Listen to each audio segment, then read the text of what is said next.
Hello and welcome back to another ramble from myself.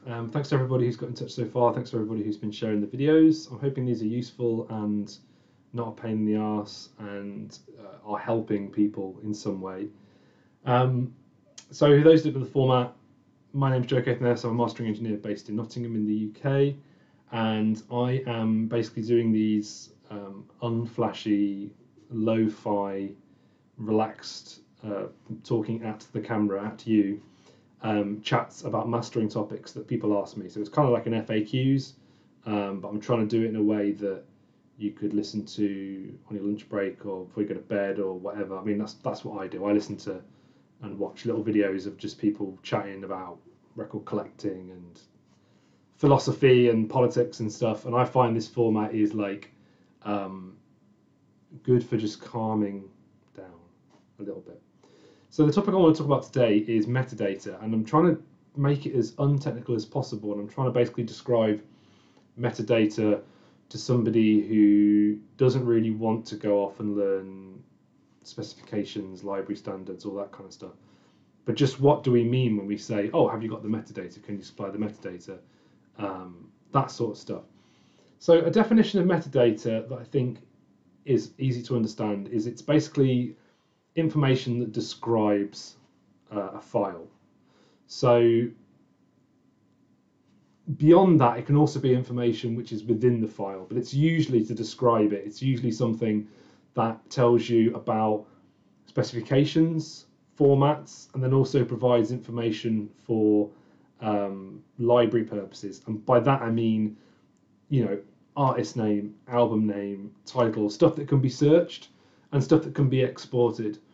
One of the most important things about metadata is that it can be exported and imported. Because as I'll explain, there's many formats where you need to provide the metadata along with the file as another format, usually like a spreadsheet or a PDF or something of that description. So I'm going to give you two examples of metadata, and these are the most common examples in my line of work. So you've done an album that you're releasing digitally, and you're doing it on a CD, and you're doing it WAV, but you also want some MP3s because you're going to be sending the MP3s off for like exclusive streams, press stuff, and it's also something quick that you can listen to on your phone when you want to check everything. Now, you've actually got three formats there. You've got the CD, which is basically like a closed thing. Once you've made the CD, it's done, it's physical, it exists, you can't edit it. The WAVs and the MP3s you can edit, but you don't want to because it means that you'll fail to search stuff. Stuff won't line up, as in when it comes to, say, for example, collecting royalties. And generally, it makes it very hard to understand which is the final version because metadata should really define the file. So the second example there is WAV, and a WAV doesn't actually contain metadata in the sense that the file itself doesn't have an area for metadata, which is we're kind of splitting hairs a little bit. There are reasons that this is different downstream. Whereas an MP3 has a section within it that actually has the metadata. Now, why am I explaining the differences? The reason is because in mastering, we will create the production masters for all of these formats from the same session, generally speaking. I use a program called Hofer, CD Burn Master something Pro. I can't remember the full name. It's got a silly long name with lots of dots between it. The reason why I like doing that is because you can get your final agreed on audio as one big file. So that's your album, done, spacings, EQ, everything's signed off perfect. And that's the proof stage that I explained before. And what you can do in Hofer is load it back in after you've done your quality control to make sure that the audio is balanced correctly and everything is the version that you expected. You can then do, for example, chopping up the tracks so that they start at the right times. You can define exactly where the cross point is if it's a track which blends into the other. And then from Hofer, you can then export lots and lots and lots of different versions of the same audio, but in different production master formats. One of the reasons this is really useful in Hofer is that it's got a very simple, input and output for the text metadata. So earlier I said about how metadata should be able to be inputted and outputted, and you should be able to have a file that describes and displays all the metadata alongside the actual file. In this case, we're talking about a WAV, but in other industries it could be, for example, a graphics file and then information about the graphics file. In Hofer, it basically prompts you to fill in the lines, and it gives you a table that says all of the metadata that can be on a CD. The reason why it's a CD is because the original program was designed to make DTP files, which I'll explain another time. That's a specific production master for CD replication.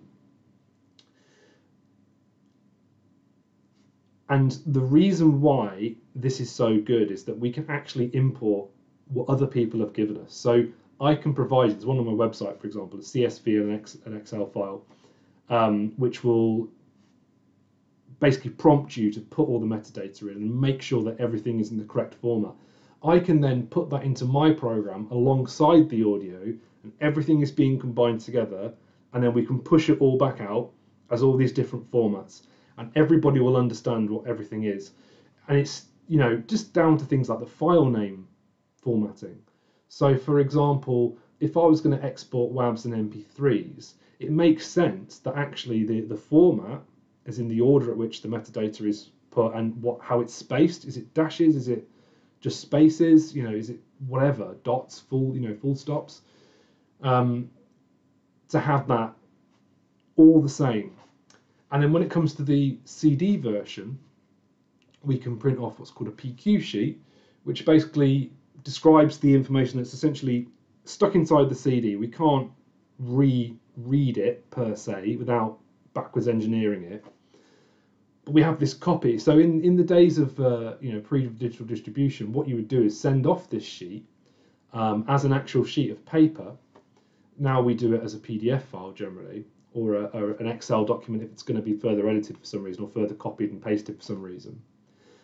And that would allow you to know which version you're actually listening to. So if you were to, and I do this quite often actually, go back into a CD archive to work on some remastering and try and find something as a track that's maybe lost on a CD backup copy.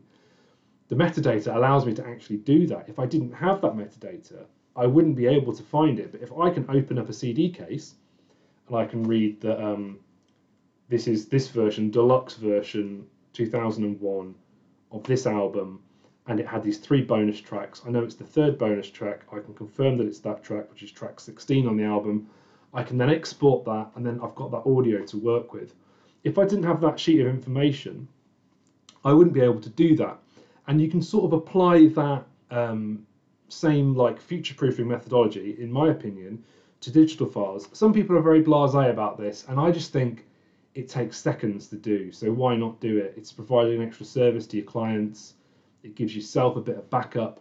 This stuff can be searched in Finder and Explorer. So, if there was a particular misspelling, even you're trying to find the misspelled one, you can even just copy and paste that in and find it. This is why metadata is important. In the case of WAVs, there is the issue that the metadata isn't actually embedded in the file. It's what's called an XML chunk, which is kind of like a secret file that travels with it, which you can open up.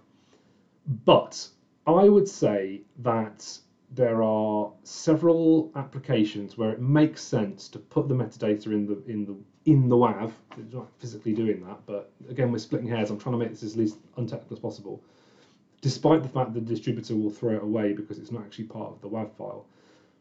There are 2 examples that I think are important. The first one I've already mentioned, which is that you can find metadata within Windows and Mac searches. So you can find words, names, versions, misspellings, anything, the remix name, all this kind of stuff, which might not necessarily be within the file name. If we do it properly, it will be, but we can't always, just wing it like that. We put in as many fail safes. We're mastering, we're making the master file. This is the version. We really should be working to those standards, in my opinion. And the second one is one really specific example, which I'm going to leave you as a final thought, that is not all audio is played on consumer devices. Audio is also played on professional devices. The example that I'm going to use is CD, well, they're not CD players anymore, are they? But Pioneer Pro DJ stuff, Rekordbox. So I'm a DJ, I use Rekordbox, and it does read the WAV XML data. So if this might seem abstract to people who are not DJs and don't exist within DJ culture, but it's entirely normal for you to send a track to somebody that won't get released, or is a special version, or is a rough master.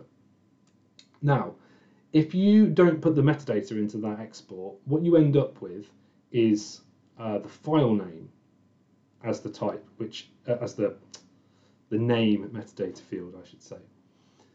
And this is big problems in the realities of DJing. You know, we've only just got QWERTY keyboards on the Nexus 2 players, media players, I think is the correct word for them these days. The second you make it harder for somebody to find your music and to find the version they want and to recognize it and to be like, bam, that's the one, the less likely it is for your music to be played. The less likely your music is to be played, the less your music gets promoted. It's as simple as that. We're talking about seconds to do something which is a fail-safe, and anything, even if it's subconscious, anything that makes your music easier for people to engage with is always good. That's a philosophical point which I'm going to leave you on. Thanks for watching. This has been about metadata, trying to explain it from both sides of the coin. Let me know if you have any questions, comments, like, subscribe. I hope all your wildest dreams come true. Cheers. Bye.